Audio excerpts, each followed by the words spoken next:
Hey everybody out there. Just wanted to make a video here following up on the video from way back that's still gaining traction on my channel. The one specific video with regards to the three teams of officers that showed up on my doorstep um, 11 years ago, no, 9 years ago, regarding the Twitter comment counseling me to commit suicide. I just wanted to do a follow up on that so that people can understand, rather than me commenting on it and all that kind of stuff. As you can see, I'm older. I don't know how to really go back and forth on the comments and stuff. So I thought I'd just make this new video. Anyways, to follow up on some of the comments that I've seen, yes, believe it or not, you had a team or three teams of officers, three different cop cars showing up on my personal doorstep on Easter Sunday, 2014.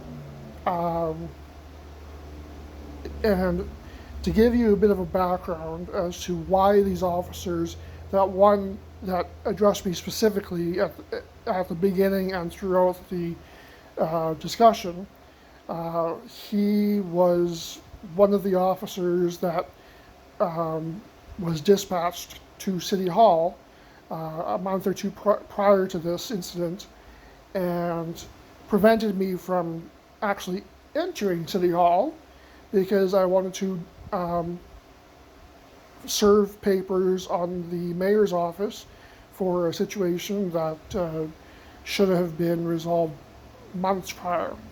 So that officer, as ignorant as he was that day, was even more ignorant. And there's actually a video of it on my page here. If you go back a couple months, you'll see it. I was able to match up. I took audio in my pocket, and they gave me the video without audio, so I was able to sync it up. And yeah, you'll be able to see all that interaction. And so that's what he's referring to. Oh, you knew me you must be obsessed with me, blah, blah, blah.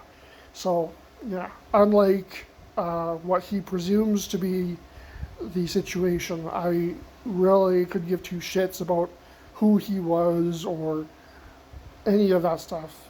Anyways, so that's where that comment came from, just so people are aware. So, yeah, and yes, back then, I was well known to the police because of my interactions. For those of you that don't know, a simple Google search will find out that I ran for mayor in 2012 in Regina, and I was a controversial figure. Call it Donald Trump of Regina. Anyways, I had to deal with the police on multiple occasions trying to get information. I got escorted out of City Hall because I dared to confront the mayor at the time. I dared go over my 5-minute speech. Yes, literally, that was one of the reasons why he called the police, got security to call the police on me to escort me out of City Hall. Ridiculous it sounds, but yes, that's true. So that's how I got known to the police service.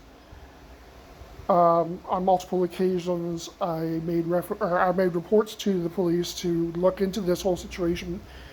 These deals that there's a lot of corruption around Regina, and many people know about it. All you have to do is mention the Regina Bypass, Tower Road, and GTH lands, and that's all you got to say. So, so getting back to this specific incident, what happened was, I can't remember how long ago it was. It was like a month or two, or maybe more, maybe 3 months. I don't know. Prior to when they showed up on my doorstep, an individual made a comment on one of my Twitter posts, which I was heavily on Twitter because that was where I was wanting to get my message out rather than going through traditional media. And you see, nowadays, that's very commonplace. Back then, that wasn't very commonplace, and I was one of the first individuals to actually do something like that. But this individual, I don't remember who the person was, and I doubt that they actually gave their real identity on Twitter, but they made a comment, why don't you do a Bud Dwyer impression at your next press conference? I didn't think much of it, but someone mentioned it to me. They said, do you know who Bud Dwyer was? And I'm like, no, should I? So I did some research. And yeah, turns out this Mr. Dwyer did a live press conference, and it was broadcast live, and he took a gun right to his mouth. And the rest doesn't need to be said.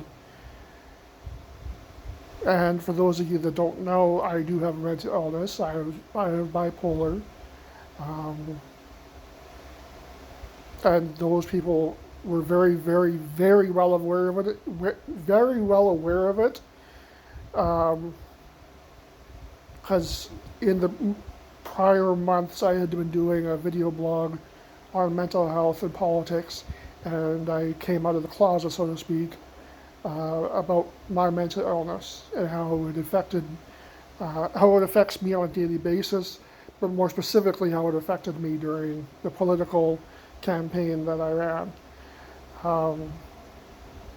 Now, what is important to note here is that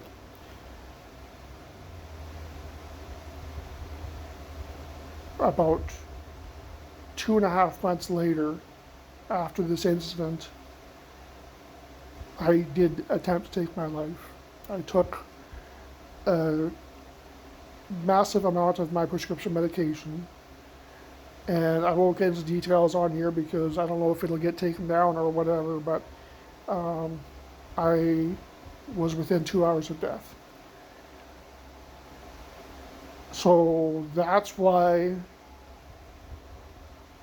I don't take this stuff lightly. What was interesting was the reaction from all of the emergency staff, EMT, the police, all of that stuff, because EMT were very, very great in the sense of urgency. I respect them wholeheartedly for doing what they did. They came and helped me and rescued me, and it was my wife at the time. She found me and called 911 immediately, and obviously was freaking out, but they helped her calm down and get everything organized. One of the things that I was very impressed with was she had a friend there to comfort her, and two officers were also in there. Obviously, when something like that happens, that's what they do, is they attend the scene to make sure that it is a legitimate attempt, and making sure that no one's trying to, what is the word that they use instead of, unalive yourself. That's the technical word that people use nowadays, I guess. And so these two officers, they looked outside and they noticed that a car went by.